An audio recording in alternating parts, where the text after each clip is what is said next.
Buenas tardes, hermanos. Dios los bendiga. ¿Cómo están ustedes el día de hoy? Qué ánimo, hermanos. Acabamos de tener una alabanza. Hermanos, déjenme, antes de comenzar, hermanos, déjenme compartir con ustedes que nuestros dos hermanos, mi hermano Juanito y nuestra hermana Vero, pues andan en Saltillo, ¿verdad? Y en Torreón, perdón. Y pues están pidiendo oración por nuestra hermana Elsa, porque el día de hoy, en unos momentos, van a entrar a cirugía. Así que vamos a cerrar nuestros ojos. Bendito Dios, Señor, Padre. Aquí estamos reunidos como iglesia, Señor, en tu nombre, de tu Hijo amado. Señor, te pedimos que puedas intervenir, Padre mío, Señor. Sabemos que tú tienes el control de todo, Padre. Sabemos que tú eres el doctor de doctores, Padre mío, Señor, y sabemos que nos tenemos que sujetar a tu voluntad, Padre mío, Señor. Te pedimos, Padre mío, de corazón, Señor Padre, te clamamos de corazón desde nuestro ser, Señor, que tú puedas intervenir en la vida de mi hermana Elsa, Señor. Ha estado esta semana, Señor, en el hospital y tú mejor que nadie conoces cuál es su estado de salud, Padre mío, Señor. Te rogamos que puedas dirigir las manos de los doctores, Padre mío, Señor. Que seas tú, Padre mío, quien pueda una vez más glorificarte, Padre mío. Queremos glorificarte nuevamente, Padre mío, Señor. Queremos volver a regocijarnos, Padre mío, Señor. Bendito seas y alabado. Te lo pedimos en el nombre precioso de tu Hijo amado, nuestro Señor Jesucristo. Amén. Amén. Ahora sí, hermanos, ahora sí ya, déjenme arreglar aquí que esto se mueve. Ya estamos en marzo, ¿verdad? Próximos a Semana Santa. Y bueno, domingo, Día del Señor, estamos reunidos a nivel mundial, hermanos, como un solo cuerpo en Cristo, glorificando, alabando, escuchando su palabra, para que Él, buscando de su dirección, para que Él pueda hacer nuestro camino, nuestra luz, ¿verdad? Que nos haga hacer ayuda para nuestro crecimiento cristiano.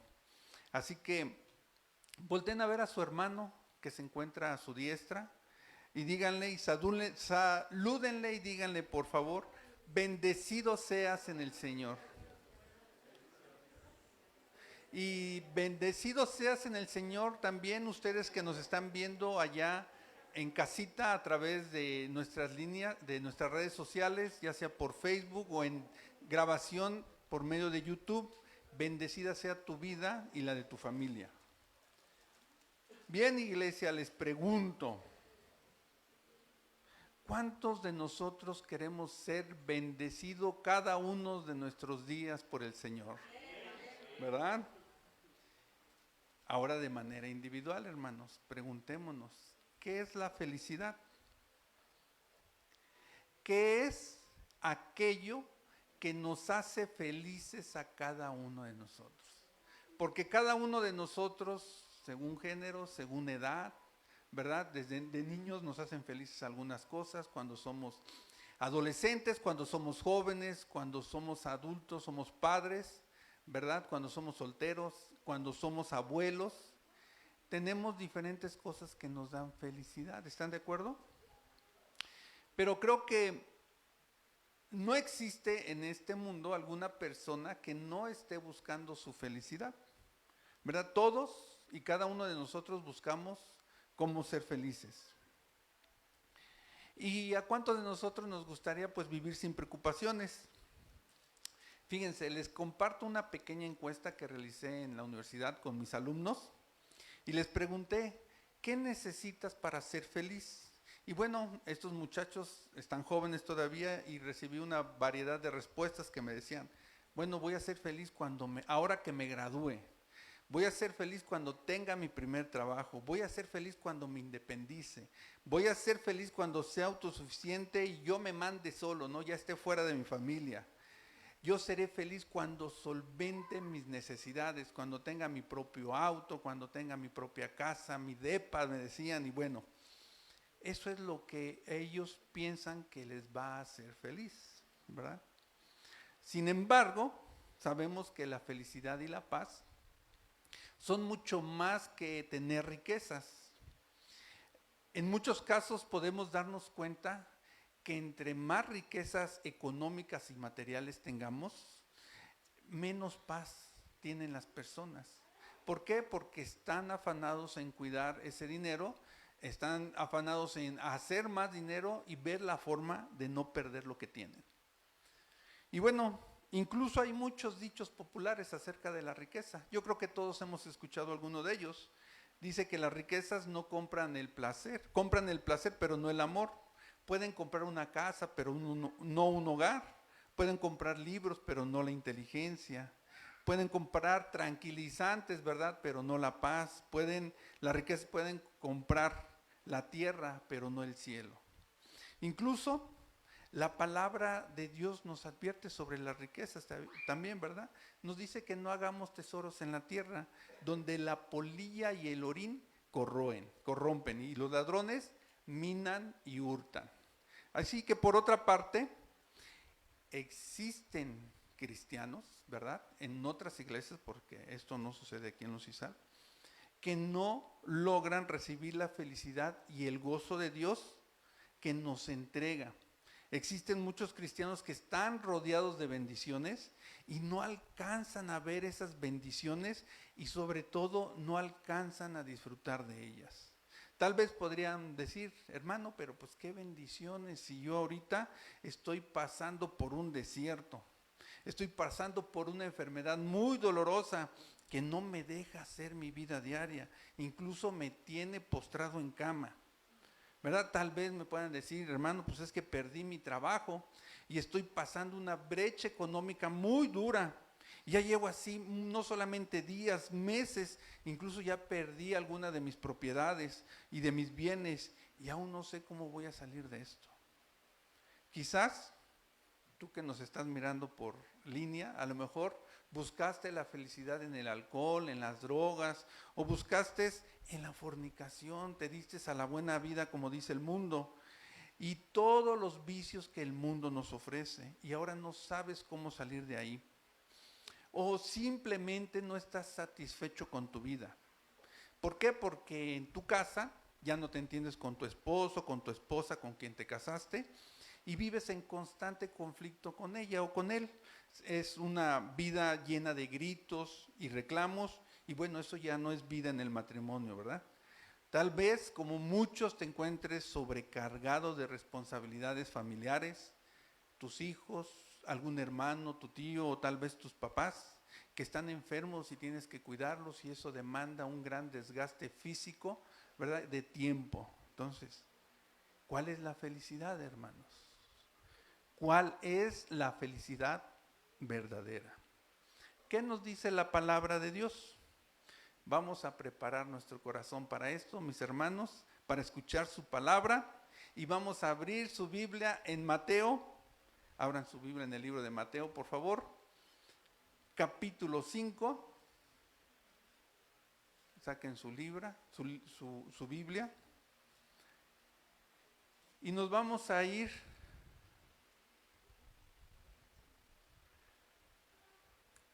al capítulo 5, vamos a leer los versículos del 1 al 3. ¿Listos? ¿Quién me dice amén? La palabra de Dios nos dice, viendo la multitud, subió al monte, y sentándose, vinieron a él sus discípulos, y abriendo su boca, les enseñaba diciendo, bienaventurados los pobres en espíritu, porque de ellos es el reino de los cielos. Gloria al Señor. Iglesia, cierren sus ojos, vamos a orar y vamos a prepararnos para escuchar lo que tiene que decirnos el día de hoy nuestro Señor. Bendito Padre, te damos gracias porque tenemos este privilegio de reunirnos el día de hoy. Señor, te pido humildemente que sea tu Espíritu Santo quien nos dirija, Padre mío. Señor, que no sea mi boca, Padre Santo, Señor, sino que sea a través de tu Espíritu quien nos pueda dar discernimiento, Padre mío, que nos pueda dar entendimiento en cada uno de nuestros corazones para que esta palabra tuya que el día de hoy venimos a escuchar pueda ser sembrada y pueda ser creciente para nuestra vida cristiana conforme a tu voluntad, Padre. Señor, que este tiempo sea un tiempo de bendición y de renovación, te lo pedimos en el nombre precioso de tu Hijo amado, nuestro Señor Jesucristo. Amén. Amén. Hermanos, pues para mí es un privilegio estar compartiendo hoy con ustedes la palabra de Dios. Y es que ya estamos previos a la Semana Santa. Y esta serie de Semana Santa es de la obra de Jesús. Y es que a lo largo del Antiguo Testamento, Dios habló de muchas maneras, ¿verdad? Habló a través de los patriarcas, Dios habló a través de los jueces, Dios habló a través de los reyes, habló a través de los profetas, y después hubo 400 años de silencio. Y en el Nuevo Testamento nos habla Dios por medio de su Hijo, por medio de la obra de Jesús. Entonces, el título del mensaje del día de hoy, mis hermanos, es La felicidad bendecida. Creo que el versículo, los 3 versículos que acabamos de leer de la palabra de Dios, forman parte del Sermón del Monte, ¿verdad? Yo creo que este sermón, pues alguna vez hemos escuchado alguna porción de él, incluso hasta los que son incrédulos, históricamente lo han escuchado, como Mahatma Gandhi reconocía las enseñanzas de Jesús por medio del Sermón del Monte. Entonces, el mensaje de Jesús del Sermón del Monte, que fue de los primeros que realizó, probablemente sea el más conocido y el más influyente de Cristo. Entonces, para eso vamos a ver el contexto bíblico, mis hermanos. Eso, en ese momento, cientos de años atrás, antes de Cristo, sabemos que la nación de Israel había estado padeciendo opresión y vejaciones, pues, de las naciones vecinas. Y justamente 63 años antes de Cristo, los romanos tomaron la tierra prometida. Así que en el tiempo en que Jesús comenzó su ministerio, el pueblo de Israel se encontraba bajo el dominio de los romanos. Sabemos que el imperio romano era un imperio corrupto y que no veía con buenos ojos el celo monoteísta que de los judíos, ¿verdad? La única consolación del pueblo de Israel consistía en recordar todas aquellas glorias pasadas dejadas por el rey David, todas aquellas glorias pasadas que habían tenido y las promesas de Dios que había hecho de enviar un Mesías que no solamente iba a restaurar el esplendor de la nación, sino que iba a traer glorias aún más extraordinarias. Entonces, lo que sabemos ahora que ellos no sabían es que en ese entonces el Mesías ya había llegado. Y aquí es donde nosotros, o más bien el versículo se ubica, ¿verdad? En donde podemos ver que Jesús comenzaba a predicar el evangelio del reino, haciendo el llamado a las personas, a cada una de ellas al arrepentimiento, a enderezar sus caminos y a creer en Él, porque el reino de Dios se había acercado. Además, Jesús estaba sanando, estaba liberando a los cautivos, y nos dice la palabra de Dios que seguía una gran multitud de Judea, Samaria. Le seguía una gran multitud de Jerusalén y de Decápolis. La multitud, Jesús se prepara para enseñarles a sus discípulos. La palabra de Dios nos dice en este capítulo 5, en su primer versículo: viendo la multitud, subió al monte, y sentándose, vinieron a él sus discípulos. Así que Jesús asciende a la colina para apartarse de la multitud que se encontraba debajo. Y los discípulos, ahora considerados como un grupo, se juntan alrededor de él. Y Jesús entonces comienza a enseñar las bienaventuranzas. Y aquí tenemos el primer punto del mensaje del día de hoy. Felicidad verdadera. En Mateo 5, en el versículo 3, podemos leer que dice: bienaventurados los pobres de espíritu, porque de ellos es el reino de los cielos. Es muy importante saber, hermanos, qué significa bienaventurado. Su significado viene de la palabra griega Macarios, como el nombre mexicano Macario, pero con la letra K. Bienaventurado es la felicidad que va más allá. Dice el diccionario bíblico que es felicidad, feliz, 3 veces feliz. Va una felicidad que va más allá, que es una bendición, es una felicidad dichosa, es una felicidad plena. La bienaventuranza es una promesa que Dios les hace a los que somos sus hijos. Describe a una persona que tiene un estado de felicidad y paz que proviene de la presencia y del amor de Dios. Es un gozo que es completamente independiente de todos los cambios que podamos tener nosotros en nuestra vida. De cada una de las aflicciones, no importa. Observemos que Jesús, cuando habla de este versículo, habla en tiempo presente, no en tiempo futuro. No nos dice, bienaventurados serán, ¿verdad? No, en cambio nos dice, bienaventurados. Es una acción de tiempo presente. Así que Jesús nos está diciendo que uno de los rasgos que poseen los ciudadanos de su reino es que conocen las bienaventuranzas. Los ciudadanos de su reino conocen esa felicidad. Los cristianos conocen y tienen ese carácter aquí descrito.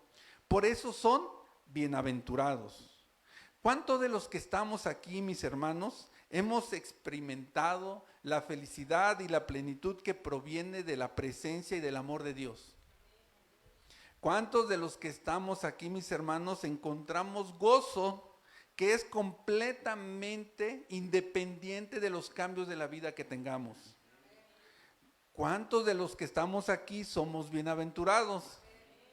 Entonces, Jesús en su mensaje no nos quiere enseñar cómo podemos llegar a ser buenos cristianos, no. La enseñanza del Sermón del Monte radica esencialmente en el Evangelio. El mensaje del Nuevo Testamento, fíjense, es que creyendo en el Señor Jesucristo, seremos salvos. ¿Quién dice amén? Creyendo en el Señor Jesucristo, seremos salvos, ¿verdad? Podemos ver entonces en el libro de Juan, abran su Biblia en el libro de Juan y vámonos al capítulo 6. Libro de Juan, capítulo 6, y vamos a leer 2 versículos, el versículo 28 y 29, donde unos judíos en Capernaum le preguntaron a Jesús. Dice, entonces le dijeron, ¿qué debemos hacer para poner en práctica las obras de Dios? Observemos que estos judíos aún no comprendían que el mensaje del Evangelio es por gracia, ¿verdad? Las personas que no somos cristianos de cuna, hermanos, cuando nosotros llegamos a los pies de Cristo, llegamos pensando que es en nuestras fuerzas, llegamos pensando que es en nuestras habilidades que ya desarrollamos, que es en nuestras capacidades. Pensamos y decimos, bueno, yo soy bueno por lo que yo hago, ¿verdad? Y es que Cristo en este versículo nos responde en el versículo 29 y nos dice, respondió Jesús y les dijo, esta es la obra de Dios, que creáis en el que Él ha enviado. Esta es una respuesta confrontante, mis hermanos. Observemos que ellos están preguntando por las obras. Es una pregunta en plural. ¿Qué es lo que tenemos que hacer? ¿Qué es lo que tenemos que poner en práctica? Y Jesús le responde en singular. Hay una sola cosa que se requiere, que crean en mí. Y eso no es obra de hombre, eso es obra de Dios. Amén. Así que el Sermón del Monte no enseña un camino de salvación por obras. Cristo no nos dice, hagan esto y serán cristianos. Su mensaje es, si somos cristianos, vamos a reflejar una manera de vivir de esta forma, bienaventurados. Estas son las características de los ciudadanos de mi reino. Y por tener estas características, cada uno de mis súbditos son bienaventurados, son felices, son plenos, son bendecidos. Y una de estas características, dice su palabra, bienaventurados los pobres en espíritu. ¿Qué entendemos por pobres en espíritu, hermanos? Miren, para entenderlo, vamos a definir lo que no es pobre en espíritu. Fíjense bien, esta pobreza espiritual no es una confesión de que somos personas que carecemos de valor. Un pobre en espíritu no es alguien con baja autoestima. No es una persona que es callada o que es introvertida. Tampoco se refiere a las personas que sufren, ni a las que son oprimidas, ni a las que son rechazadas o abusadas. Eso no es un pobre en espíritu. Porque todas estas situaciones que les acabo de decir de opresión y rechazo, también las experimentan los inconversos. Entonces, ¿quién es un pobre en espíritu? Fíjense que pobre en espíritu, estas dos palabras viene del griego tupenautic, y es una persona que conoce su miseria espiritual ante la presencia de Dios.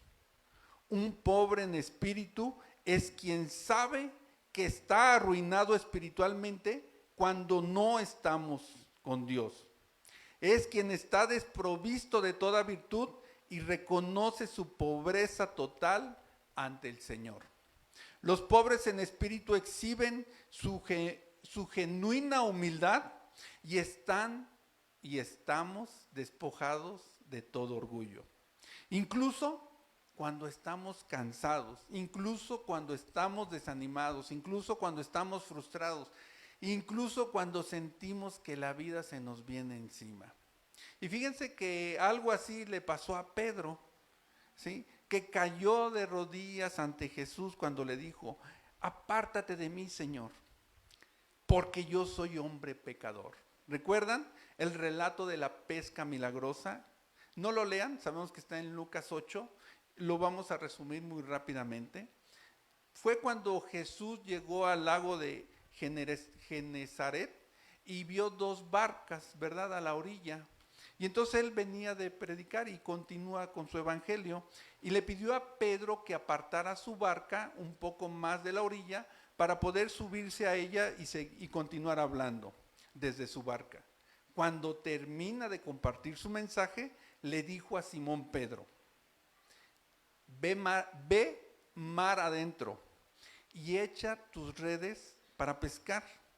Simón Pedro le contestó, maestro, toda la noche hemos estado trabajando bien duro y no hemos pescado nada, ¿verdad? Pero por tu palabra echaré la red. Podemos ver que la respuesta de Pedro es sincera, ¿verdad? Le expresa a Jesús su sentimiento de fracaso. Trabajé duro y no pude.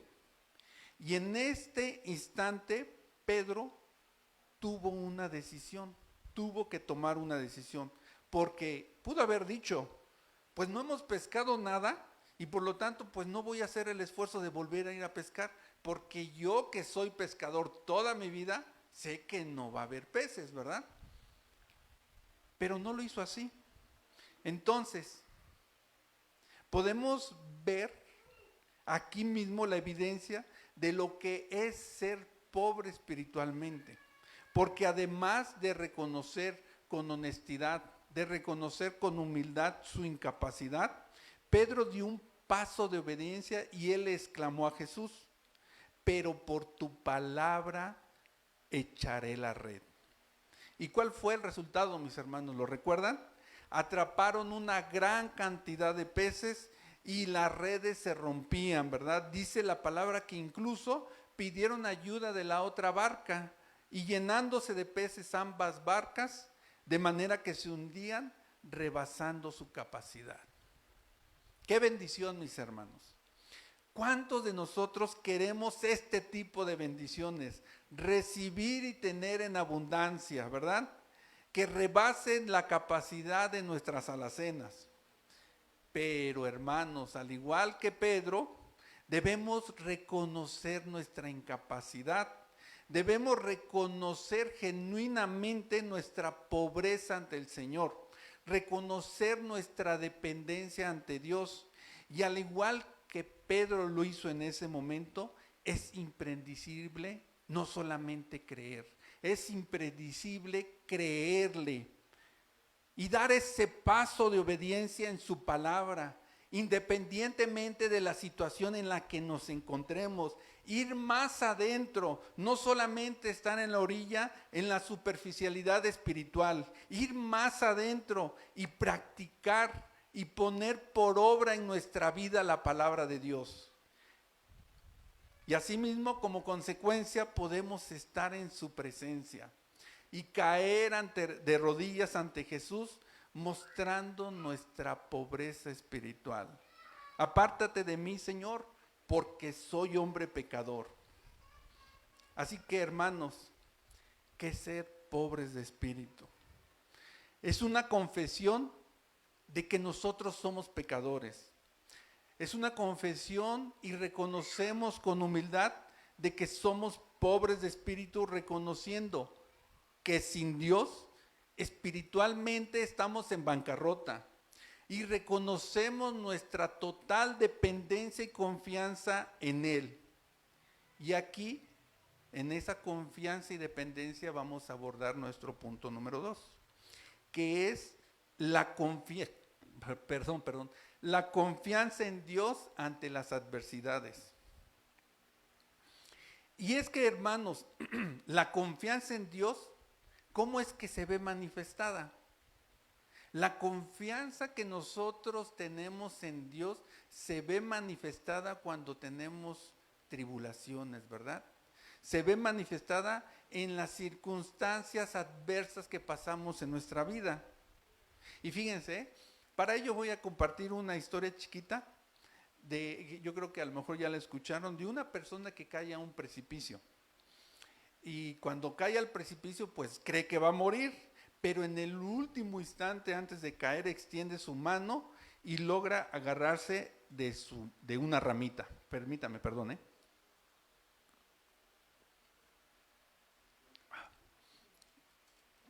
Gracias. Y esta persona, al caerse, se logra alcanzar de la rama y grita, ya colgado de la ramita: ¿hay alguien allá arriba? Y le contestan, sí. Y dice: ¿quién eres tú? Yo soy Dios y te voy a salvar. Maravilloso, ¿qué tengo que hacer? Suéltate de la ramita. ¿Y qué hace esta persona? Pregunta: ¿hay alguien más allá arriba? Entonces, muchas veces, hermanos, nos aferramos de las ramitas, ¿verdad? Nos aferramos de cosas que aparentemente nos dan seguridad y no queremos soltarnos de ella. Pensamos que las cosas que nos da el mundo nos dan confianza y seguridad, pero reflexionamos y sabemos que esta seguridad es momentánea, como la rama que está aferrado el hombre. Hermanos, de una manera honesta, de una manera personal, reflexionemos. ¿Qué es lo que sientes tú que te da seguridad en tu vida? ¿qué es lo que sientes que te da seguridad en ti mismo? La seguridad radica en lo que tú sabes, radica en tu profesión, en lo que tú estudiaste. ¿Sientes que la seguridad la tienes por tu trabajo? ¿O te da la seguridad tal vez la condición familiar y estás esperando alguna herencia? Tal vez has ahorrado dinero y ya tienes incluso inversiones. ¿Te sientes seguro en tu casa porque tienes un techo donde vivir? ¿O ya le apostaste a un negocio y estás viviendo de tus rentas? Hermanos, nuestra seguridad y nuestra confianza se encuentra en la instrucción de la palabra de Dios, que trae fe a nuestra vida. Fíjense bien, la palabra de Dios nos dice en Proverbios, vamos a ir a Proverbios por favor, libro de Proverbios, capítulo 3, vamos a leer los versículos 5 y 6. Proverbios capítulo 3, versículos 5 y 6. La palabra de Dios nos dice: fíate de Jehová de todo tu corazón y no estribes en tu prudencia, reconociéndolo en todos tus caminos y Él enderezará tus veredas. Amén. Y para esto necesitamos, hermanos, inclinar nuestro oído a la palabra de Dios, escucharla, creerla y aplicarla a nuestra vida. Y de esta manera estaremos aprendiendo a confiar en la palabra de Dios. Jamás podríamos decir que tenemos confianza en Dios si no confiamos en su palabra. Hermanos, ¿cuál es la rama que te está sosteniendo actualmente? Piénsalo bien, porque tarde o temprano no va a resistir esa ramita o no vas a resistir tú. Entonces, hermanos, ¿qué es lo que nos sostiene? A los que somos pobres en espíritu no nos sentimos autosuficientes, sino que clamamos por su dependencia espiritual. Confiamos en la palabra de Dios y en ello somos bienaventurados. Y a todo esto, hablando de la palabra de Dios, ¿cómo vamos en el plan de lectura bíblica, mis hermanos? ¿En qué parte nos encontramos? ¿Alguien me puede decir, que no sea Sandy, por favor? Estamos por Josué, me parece, ¿verdad? En el capítulo 20, 21, por ahí así. Entonces, continuemos con nuestro versículo base, hermanos, en Mateo 5. La palabra de Dios en su versículo 3 nos dice: bienaventurados los pobres en espíritu, porque de ellos es el reino de los cielos. Aquellos que son pobres en espíritu reciben el reino de los cielos, porque ahora van a ser guiados por su Espíritu Santo. Son las personas que escuchan con clamor la instrucción de Dios, que someten su voluntad ante la voluntad de Dios y que no imponen lo que ellos quieren o no imponen sus placeres. Hermanos, ¿qué tan seguidos somos guiados por el Espíritu Santo? ¿Qué tan seguidos escuchamos con clamor la instrucción de Dios? Podemos decir de manera habitual que de manera diaria escuchamos el devocional, diariamente leemos su palabra. Así que, hermanos, la pobreza de espíritu es un requisito previo absoluto para recibir el reino de los cielos. Entonces, como parte del número 2 de este punto, son las adversidades para la felicidad. Miren, y es que sabemos que en el mundo que vivimos está saturado de adversidades. Solo hay que ver las noticias, mis hermanos, para escuchar sobre la inseguridad, para escuchar sobre la delincuencia, y que es un asunto de mucha preocupación, no solamente en mi colonia, ¿verdad?, sino que en todo Cuernavaca y en todo México. Y es que contamos con alguna de las ciudades consideradas más peligrosas del mundo debido al crimen organizado y al narcotráfico. También nos vamos enterando del nivel de pobreza que hay en el país. Nos enteramos de las desigualdades económicas, nos enteramos de la corrupción en las instituciones públicas y de los partidos políticos, nos enteramos de la falta de justicia, de la escasez del agua. Y lo llegamos a vivir esto de una manera u otra. Experimentamos este tipo de adversidades en nuestra vida. Podemos darnos cuenta que el pecado y la maldad del hombre existe a nivel global. No solamente es algo que sea en nuestra ciudad o en nuestro país. No hay un solo lugar en este planeta que no esté afectado por causa del pecado del hombre. Pero como cristianos sabemos que esto no siempre fue así. Dios creó al hombre con la capacidad de ser feliz. Lo colocó en una situación muy especial, donde la felicidad estaba completamente garantizada. Dios creó al hombre a su imagen y semejanza. Y una de las características que posee nuestro Dios es que Él es bienaventurado. Las Escrituras nos hablan de Dios como el bendito. Nos dice que es inmutablemente feliz, que es dichoso y bienaventurado. Y el hombre fue hecho a imagen y semejanza de Dios, con la capacidad de vivir una vida feliz. También nos dice la Escritura que el hombre originalmente fue puesto en el huerto de Edén, palabra hebrea que significa delicia, un jardín lleno de deleites, donde no había carencias de nada.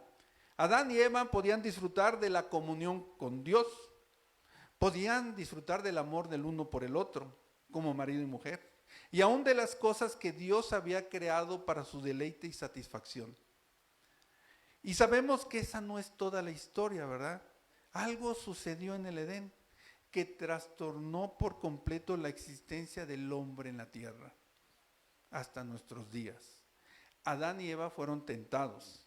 El enemigo puso a prueba su confianza en Dios. La puso a prueba por medio de la tentación. Les hizo pensar que Dios no les había dicho toda la verdad, que aún había una felicidad mayor que ellos no conocían y que solo podían conocerle si desobedecían a Dios. Les dijo: seréis como Dios. En lugar de someterse al único Dios vivo y verdadero, el diablo les propuso que se convirtieran ellos mismos en su propio Dios. Seréis como Dios. ¿Y eso qué implica, hermanos? Que en vez de buscar la gloria de Dios, ahora buscarían su propia gloria. En vez de procurar el agrado de Dios, ahora habrían de seguir la inclinación de sus propios deseos y de sus propias pasiones, aún en contra de su voluntad. Lo que importa es mi opinión, lo que importa son mis deseos, lo que importa es mi placer, lo que importa es mi propia gloria. ¿No lo han escuchado en el mundo, hermanos? El enemigo sabía y sabe que el hombre solo puede ser feliz mientras éste se mantenga cerca de Dios y sea obediente a Él. El hombre es feliz siempre y cuando Dios continúe siendo su porción. ¿Quién dice amén, hermanos? Siempre y cuando continúe viviendo su vida para la norma revelada por Dios en su palabra. Así que solo una cosa podría destruir la felicidad del hombre: el pecado. Y eso fue lo que precisamente Satanás introdujo en el huerto, el pecado, a través de esa tentación. A través de dejar a un lado la confianza que tenemos puesta en Dios, a través del engaño. Sedujo a nuestros primeros padres prometiéndoles una supuesta libertad que ellos no conocían. ¿Cuál era esa libertad supuesta? El ser libres de Dios. Lo que no le dijo al hombre es que ser libres de Dios es ser esclavo del pecado. Es ser esclavo de sus propias pasiones. Él no les dijo toda la verdad. El mundo no nos dice toda la verdad. Nos dice que son bienaventurados los que han alcanzado la riqueza, los que han alcanzado la fama, los que han alcanzado el poder. Y de acuerdo a este pensamiento mundano, son felices aquellos que pueden disfrutar de las diversiones y deleites de la vida, cuando hacen lo que quieren, pero no nos dicen de sus consecuencias. Además, Cristo nos dice una cosa más: bienaventurados los pobres de espíritu. El mensaje de Cristo y del mundo, hermanos, se descartan mutuamente. Hermanos, si un mensaje es verdadero, el otro tiene que ser una mentira. El mundo nos dice que no existe un estilo de vida más tonto y más absurdo y más ridículo que el ser cristiano. Muchas personas han perdido de vista esta contradicción. Piensan que se puede ser cristiano, seguidor de Cristo, y buscar la felicidad a través del método que el mundo nos ofrece. Pero las palabras de Jesús en este versículo no admite tal interpretación. Hermanos, escuchen esto con mucha atención. Aceptar el ofrecimiento del mundo es llamar a Cristo mentiroso. En palabras más sencillas, si estamos pensando y si creemos que encontramos la felicidad y una vida más plena a través de las riquezas, a través de los bienes materiales, a través de las diversiones, a través de la aceptación de las personas o a través del cambio de las circunstancias en las cuales estoy viviendo, este tipo de pensamiento nos lleva a decir que Cristo no dice la verdad. Sus palabras no son más que un engaño. Cristo dice: felices los que han alcanzado una comprensión profunda de su propia iniquidad y su dependencia a Dios. Felices aquellos que aceptan la voluntad de Dios sin murmurar, con mansedumbre, sobre todo cuando esa voluntad es contraria a mis pensamientos, sobre todo cuando esa voluntad es contraria a mis deseos. Y esto es totalmente ridículo para el mundo.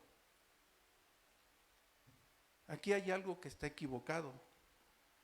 Hay alguien que nos está mintiendo. Hay alguien que nos está engañando. Hay alguien que nos ha vendido una fórmula de felicidad que no funciona y que en realidad opera de manera contraria.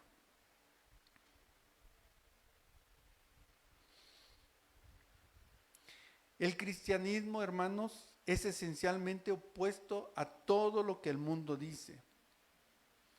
El cristiano es una persona distinta al no cristiano, porque el cristiano y el no cristiano admiran cosas diferentes. El cristiano y el no cristiano anhelan cosas distintas. Son distintamente diferentes en lo que piensan. Son distintos en la manera que hablan, son distintos en la manera que se comportan. En primera de Juan 2, 15 y 16 nos dice: no améis al mundo ni las cosas que están en el mundo. Si alguno ama al mundo, el amor del Padre no está en él. Porque todo lo que hay en el mundo, los deseos de la carne, los deseos de los ojos y la vanagloria de la vida, no proviene del Padre, sino del mundo. Y el mundo pasa y sus deseos, pero el que hace la voluntad de Dios permanece para siempre. La palabra de Dios nos advierte que los seres humanos se organizan sobre falsos principios y se caracteriza por bajos deseos inmorales, egoístas, que nos apartan de la santidad. Juan especifica en este texto que no debemos amar al mundo, ni a las cosas que están en el mundo, los deseos de la carne, los deseos de los ojos y la vanagloria. Deseos y vanagloria. Todos nosotros vivimos en este mundo. Todos convivimos con hermanos inconversos, ¿verdad? todos tenemos que transportarnos, tenemos un automóvil, todos vivimos en una casa, pero eso no es nuestro principal objetivo, el tener un buen automóvil, el tener una gran casa, el tener riquezas. No trabajamos por ello. Ahora que nosotros llegamos a los pies de Cristo, sabemos que lo principal, hermanos, es nuestra relación que tenemos con Él, porque a través de ello podemos experimentar una relación que nos lleva a una felicidad plena. Hermanos, reflexionemos sobre nuestras acciones, reflexionemos sobre nuestras actitudes. ¿Estamos buscando constantemente la aprobación de los demás? Honestamente, ¿nos dejamos llevar por nuestros impulsos y deseos sin considerar las consecuencias a largo plazo? Si es así, hermanos, es posible que estemos dejando que el mundo dirija nuestras vidas en lugar de Dios. Al recordar que todo lo que viene del mundo es temporal y no es duradero, podemos nosotros enfocarnos en lo que realmente importa: nuestra relación con Dios, nuestra relación con nuestros hermanos en fe. Recordemos que al vivir una vida centrada en Dios, podemos encontrar verdadera felicidad y satisfacción.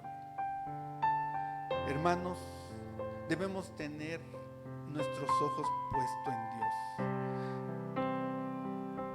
El mundo, hay algo que el mundo no conoce, y son esta bienaventuranza. Cristo nos dice en este versículo del Sermón del Monte: ciertamente es posible que en este mundo caído por el pecado, independientemente de los dolores, independientemente de las angustias de esta vida presente, viven personas a quienes Cristo llama bienaventurados.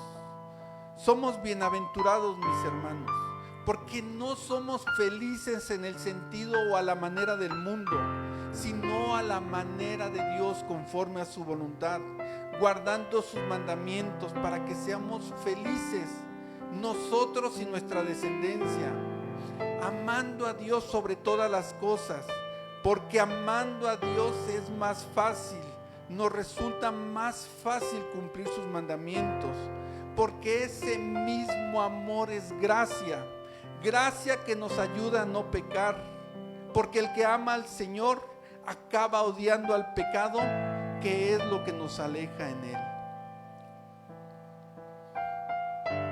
Bendito Dios, que todos y cada uno de nuestros anhelos sean conforme a tu voluntad. Que la felicidad que deseamos para nosotros y nuestra familia sea un asunto mucho más allá de lo superficial, que sea más allá de nuestras circunstancias y más grande de nuestras emociones, que sea una felicidad conforme a la voluntad de Dios.